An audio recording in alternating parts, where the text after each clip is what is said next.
할렐루야. 네, 오늘도 이 아침에 나오신 여러분들 환영하고 축복합니다. 자, 우리는 많은 경우에 이 역사의 흐름 속에서 또 개인적이나 어떤 공동체 속에서 진정한 헌신이란 무엇인가, 또 그 공동체를 살리는 진정한 희생이란 무엇인가 하는 것을 늘 생각하게 됩니다. 자기 팔을 잘라서 아프지 않은 사람은 없어요. 자기 손가락을 물어서 아프지 않은 사람은 없어요. 그러나 진정한 헌신과 개혁은 자기의 팔을 자르는 것이고 자기의 손가락을 깨무는 것입니다. 근데 우리는 늘 그래요. 남에게 희생을 요구하지 자신들은 희생하지 않으려고 합니다. 자신들은 모든 것을 다 버린 것 같은데 속으로 보면 자기들은 취할 거 다 취해놓고 남에게만 희생을 요구합니다. 그래서 칼이라는 것은 자기에게나 남에게나 늘 공정해야 되는 거예요. 우리가 법원에 가면은 뭐가 있습니까? 저울이 있죠, 저울. 그 저울은 누구에게나 공정해야 되는 거예요. 그런데 남에게는 공정한데 자기에게는 공정하지 않다면 그건 진정한 정의, 공의라고 말할 수 없다는 거죠. 자, 오늘 아론이 금송아지를 백성들과 함께 만들어서 우상을 숭배했습니다. 그건 하나님의 진노를 사는 일이었습니다. 모세는 그것을 위해서 간절히 기도했습니다. 또 심지어 그 증거판, 돌판을 하나님이 친히 만들어서 새겨주신 그 두 개의 돌판을 던져서 깨트리고 그것을 불살라 그것을 가루로 만들어 백성들에게 먹였습니다. 다시는 죄를 져서는 안 된다는 거죠. 그리고 백성들이 먼저 그것을 약속을 파기했기 때문에 이 돌판을 그대로 가지고 있으면 그 돌판의 약속에 의해서 그들은 다 죽임을 당해야 됩니다. 그래서 돌판을 버림으로써 이제 백성이 먼저 파괴했지만 이 돌판도 깨트려 버림으로써 백성이 살 길을 모세는 구하게 됩니다. 근데 아론은 거기에 대해서 변명합니다. 나는 아무것도 잘못한 것이 없고 이 백성이 하자는 대로 따라했다는 거예요. 모세 너가 40일 동안 내려오지 않으니까 내가 어쩔 수 없이 이런 일을 행했다는 것입니다. 자, 그런데 모세는 이 백성 중에 이제 죄악된 자들을 척결하지 않으면 이 400만의 민족이 살아갈 길이 없는 거예요. 그래서 진정한 헌신자들을 요구합니다. 그것이 바로 레위인들을 불러내게 된 동기가 되는 거죠. 자, 우리 오늘 25절 말씀을 먼저 읽어봅니다. 25절입니다. 시작. 모세가 본즉 백성이 방자하니 이는 아론이 그들을 방자하게 하여 원수에게 조롱거리가 되게 하였음이라. 자, 백성이 교만한 거예요. 근데 그들의 교만함을 부채질한 사람이 누구냐? 아론이라는 것입니다. 모세만 지도자냐? 아론 나도 여기 있다는 것입니다. 너희와 함께 송아지를 만들고 함께 춤추며 예배하자는 것입니다. 하나님을 대행할 금송아지를 만들었는데 이것이 왜 원수에게 조롱거리가 될까요?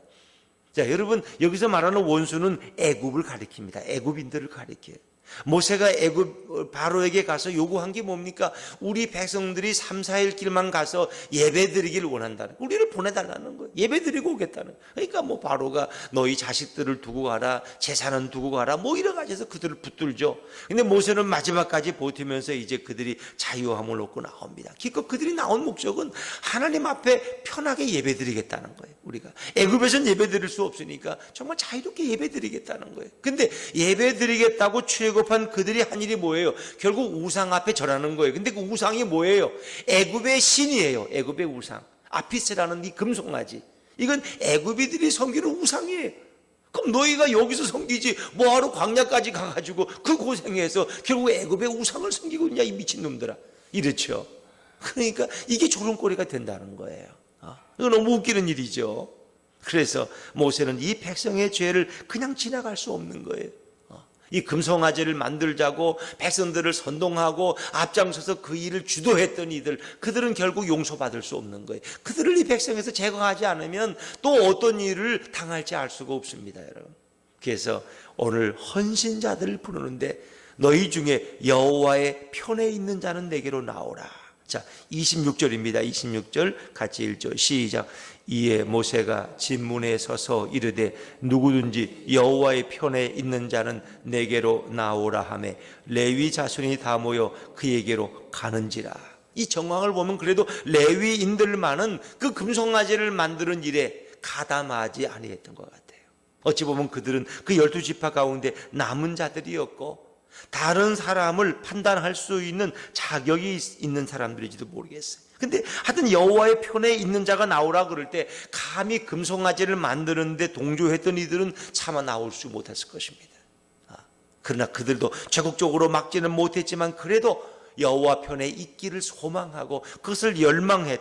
아마 그런 자들이 주로 레위 지파였던 것 같아요. 그들이 모세 앞에 나왔어요. 그들이 모세가 이제 그들에게 너희는 칼을 차고 너희 형제와 너희 친구와 너희 이웃을 보이는 대로 닥치는 대로 척결하고 죽이라는 것입니다. 이것은 아무나 죽이라는 것이 아니라 그 금송아지를 만드는데 주도했고 거기에서 앞장서서 죄를 범한 자들을 죽여 없애라는 것입니다. 그것만이 이 민족이 살 수 있는 길이라는 거예요. 백성 중에 죄악을 없애라는 것입니다. 하나님은 우리에게 정결을 요구하신다는 거예요. 그래서 그들이 모세의 말대로 순종했는데 그날 백성 중에 3,000명가량이 죽임을 당하였다. 자, 우리 28절부터 29절까지 한번 다시 읽습니다. 28, 29절입니다. 시작. 레위 자손이 모세의 말대로 행하며 이날의 백성 중에 모세가 이르되 각 사람이 자기의 아들과 자기의 형제를 쳤으니 오늘 여호와께 헌신하게 되었느니라. 그가 오늘 너희에게 복을 내리시리라. 아멘. 그들의 헌신의 결과는 하나님이 복을 주신다는 것입니다. 그들의 헌신의 결과는 하나님께서 복을 주신다. 너희는 여호와께 헌신하게 되었다. 헌신, 우리가 헌신 예배 드리잖아요. 헌신 예배 드리는 거, 뭐 헌금하는 게 오후 예배 헌금 안 드리다가 헌금하는 게 헌신 예배입니까? 헌신이란 우리의 몸을 드리는 거, 우리의 삶을 드리고 우리의 생명을 드리는 거. 아브라함의 헌신은 무엇이냐? 창세기 22장에 보니까 자기 아들까지도 하나님 앞에 드리는 거예요. 자기 아들 이삭을 데리고 모리아산으로 올라가는 아브라함의 심정을 보십시오. 25년 만에 얻은 아들을 하나님 앞에 드려야 된다는 그 비참한 심정. 그러나 아브라함은 결국 순종하지 않습니까?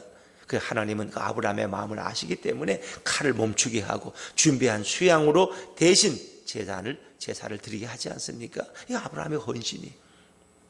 오늘 이 시대에 진정한 헌신자를 하나님은 찾고 있어요. 근데 그것은 자기를 자르는 헌신이라는 것입니다. 헌신. 그래서 뭔가 큰 개혁을 이루기 위해서 그 사람이 필요한데 그 사람은 자기를 헌신하지 않는다. 이 멋진 일에, 남을 잘라내는 일에, 개혁적인 일에 쓰임받을 수 있는 그의 재능은 있는지 모르지만 자기 가정을 자르는 그런 헌신이 없이는 어렵습니다. 자기 팔을 자르는 헌신이 없이 자기는 다 취하고 남만을 개혁한다는 건 어려운 것입니다. 그래서 이 백성은 스스로 자기의 가족과 자기의 이웃과 자기의 친구들을 비참한 심정으로 잘라내는 것입니다. 그 공동체 가운데 죄를 제거하는 것입니다. 거기에는 자기 딸도 있고 자기 아들도 있고 자기 가족도 있을 수 있고 자기 친구도 있습니다. 그러나 그들은 여호와의 이름으로 잘라내는 거예요. 참으로 비정한 것입니다. 왜? 그래야 이 민족이 살 수 있으니까. 그래야 이 민족이 하나님의 백성으로 쓰임받을 수 있으니까. 이게 참 어려운 거예요. 이건 뭐 누구에게나 어려운 거예요. 이건 정치인이나 이건 누구에게나 목회자에게나 성도들에게나 참 어려운 것입니다. 그러나 이 길을 가셨던 분이 있죠. 예수 그리스도십니다. 예수님은 자신을 온전히 들이셨습니다. 자신의 몸을, 자신의 생명을, 자신의 살과 피를 우리를 위해서 온전히 들이심으로 하나님의 나라가 이루어질 수 있어 온 인류가 구원받는 길을 열어주신 것입니다. 정말 민족을 살리기 위한 저들의 결단은 무엇일까? 위정자들의 결단은 무엇일까? 말로만 끝나는 것일까? 자기 팔을 자르는 아픔이 없이는 그들이 말하는 공정과 정의는 정말 헛된 구호에 불과한 것입니다. 자기 자식이라도 자기 가장 아끼는 오른팔이라도 잘라내는 그런 헌신이 없이는 진정한 개혁, 진정한 공의가 과연 가능할까 하는 것입니다.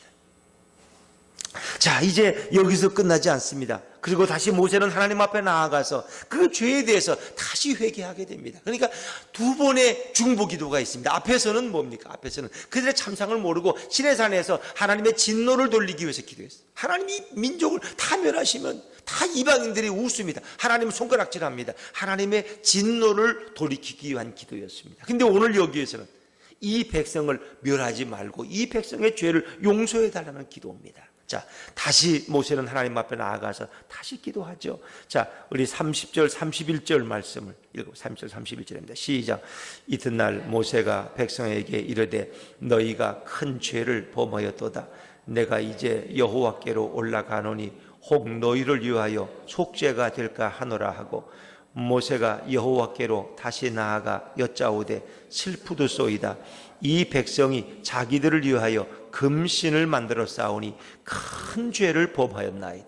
그러니까 그 죄의 무게가 이 보통 큰 죄가 아니라, 사사로운 죄가 아니라, 이건 큰 죄란. 왜? 십계명의 두 번째 계명을 어긴 것이고 하나님이 주신 이 엄청난 약속을 그들이 정면으로 어긴 것입니다. 큰 죄를. 그래서 이 일은 쉽게 이루어질 일이 아니에요. 그러니까 모세는 어떤 결심을 가지고 하나님 앞에 올라가 기도합니까? 32절, 33절입니다. 32절, 33절 같이 읽죠. 시작. 그러나 이제 그들의 죄를 사하시옵소서. 그렇지 아니하시오면 기록하신 책에서 내 이름을 지워버려 주옵소서.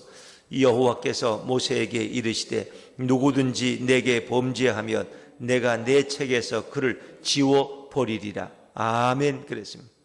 오늘 모세의 결단은 대단합니다.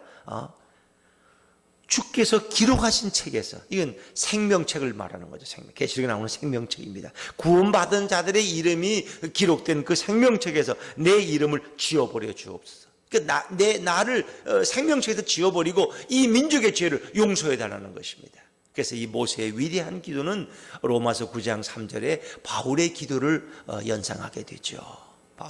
바울은 자기 동족의 구원을 위해서, 하나님을 알지 못하고 예수를 믿지 않는 자기 유대인들의 구원을 위해서 자기의 이름을, 자기를 대신 죽여달라고 그런 기도하지 않습니까? 자기를 죽여서라도 이 민족을 살릴 수만 있다면 100번이라도 그렇게 하겠다는 것입니다. 어찌 보면 이것은 더 나아가서 예수님을 예표하고 있는 것입니다. 예수님은 자신이 죽음으로써 온 인류를 살릴 수 있는 길을 선택하셨습니다. 오늘 모세의 기도는 바로 예수님이 자신의 생명을 하나님 앞에 내어놓고 어찌하여 나를 버리시나이까, 엘리 엘리 라마 사박단이라고 하는 그 처참한 마지막에 버림받음의 호소를 부르짖으면서까지 자기의 생명을 드림으로 인류를 죄에서 구원하시는 예수님의 중보적 희생, 중보적 기도를 우리에게 미리 예표하고 있는 것이죠. 그리고 나서야 이제 하나님께서는 그들에게 너희 갈 길을 가라고, 내가 지금은 너희의 죄를 묻지 않겠다고 말씀하시죠. 자, 우리 34절 말씀 읽어볼까요? 34절입니다. 시작. 이제 가서 내가 네게 말한 곳으로 백성을 인도하라. 내 사자가 내 앞서 가리라. 그러나 내가 보응할 날에는 그들의 죄를 보응하리라. 이제 가서 너희의 죄가, 내가 지금은 너희의 죄를 묻지 않겠다는 거예요. 이제는 이 백성을 끌고 너희가 가야 할 그 목표를 향해서 가라는 것입니다. 그러나 내가 보응할 날에는 그들의 죄를 보응하리라. 이것은 지금은 내가 죄를 묻지 않지만 너희들이 다시 똑같은 일을 범하면, 똑같은 죄를 범하면 내가 그때는 지금 너희가 지은 이 죄까지도 함께 물을 것이다. 지금은 내가 덮어둔다는 거예요. 그러나 그때는 내가 계산할 것이다. 이 보응한다는 것은 그 죄에 대한 형벌을 너희에게 치르게 할 것이라는 거예요. 지금은 덮어두겠다는 거예요. 그러나 여러분, 이들은 다시 범죄하지 않습니까? 가데스 바네아에서 이제 가나안 땅을 앞에 놓고 나서 그들은 그 40일 동안 정탐꾼을 보내서 그 땅을 탐지하고 돌아왔는데, 그 12명의 정탐꾼의 보고 중에서 10명의 거짓된 그 불신의 보고를 듣고 그들이 흥분해서 결국 모세와 아론과 여호수아를 돌로 쳐 죽이려고 하죠. 그때 하나님의 영광이 임하면서 결국 모세와 아론과 여호수아를 보호하시죠. 갈렙과 또 그들을 보호하시죠. 그러면서 결국 그들이 그 땅에서 가나안 땅에 들어가지 못하고 광야에서 죽임을 당할 것이다. 그래서 그들의 죄를 한꺼번에 물으셔서 결국 그들의 20세 이상 된 남자들은 가나안 땅에 한 명도 들어가지 못하고 결국은 광야에서 다 시신이 되고 마는 거죠. 근데 하나님이 주시는 놀라운 약속이 있으면 내 사자가 내 앞서 가리라 그랬습니다. 여기서 말하는 내 사자는 누구냐? 이것은 여호와의 사자 예수 그리스도를 가리키는 거예요. 성육신 하시기 전에 제 인격의 하나님, 바로 예수 그리스도가 너희 앞서 너희를 가나안 땅으로 인도해 갈 것이다. 그들은 이 엄청난 금송아지라는 엄청난 이 우상 숭배의 사건 속에서 참으로 3,000명이 희생당하고 레위인들의 헌신 가운데서 모세는 자기를 죽이는, 자기를 내어놓는 정말 희생적 중보 기도를 통해서 이 백성을 또 한 번 살리는 거죠. 이것은 바로 예수님이 이 땅에 오셔서 죄로 인해 죽을 백성들을 살리시는 엄청난 사건을 우리에게 미리 보여주고 있고 예표하고 있는 것입니다. 사실 레위인들은 하나님 앞에 그렇게 인기가 없었던 지파 아닙니까? 물론 아론과 모세가 그 지파 레위인 출신이라는 것 외에는 사실은 별로 없어요. 그래서 창세기 마지막 장에 야곱이 죽기 전에 12아들을 축복하는데 오히려 시므온과 레위는 저주를 받습니다. 너희들은 칼의 도구로 쓰임받았다. 나쁜 일을 모의해서 수많은 생명을 빼앗았다는, 그것은 창세기 32장 세겜성에서 자기 여동생 디나의 사건으로 해서 그 세겜성 사람들을 죽이는 일에 할례를 이용하지 않습니까? 그래서 무수한 사람들을 살해한 그 칼의 도구가 시므온과 레위였습니다. 그런데 그들의 이 오늘의 헌신, 이 백성 중에 죄를 척결하는 이 헌신을 통해서 하나님은 다시 레위인으로 축복하죠. 민수기 1장 54절까지의 말씀에 보면 다시 그 레위 지파들은 이제 뭐예요? 성전에서 봉사하는 축복된 직임으로 하나님이 쓰이는 거죠. 그래서 그들의 이름이 12지파에서는 따지죠. 그들은 열애됩니다. 그리고 요셉의 두 아들이 12지파 속에 들어가고 레위 지파는 성전에서 봉사하는 자들로 귀하게 쓰임받게 되는 거죠. 그들의 헌신이 그들의 후손의 삶을 바꿔놓았다고 말할 수 있습니다. 진정한 백성을 살리는 것은 그들의 헌신과 모세의 중보적 희생의 기도였습니다. 오늘 우리들도 마찬가지입니다. 하나님 앞에 우리는 헌신한다고 말하는데 과연 그것이 진정한 헌신이냐? 겉에서는 헌신인데 안에서는 자기의 실속을 취하고 있다면 그것은 위선이요 거짓인 것입니다. 진정한 헌신과 진정한 희생적인 중보기도만이 교회를 살리고 가정을 살리고 민족을 살릴 수 있습니다. 바로 그 일을 앞서가신 분이 우리 예수님이셨습니다. 우리를 살리기 위해서 자신을 희생하고 버리신 우리 예수님의 그 은혜를 오늘도 기억하며 찬양하며 그분의 이름을 높일 수 있는 이 한 주간이 될 수 있기를 주의 이름으로 축원합니다. 기도하겠습니다.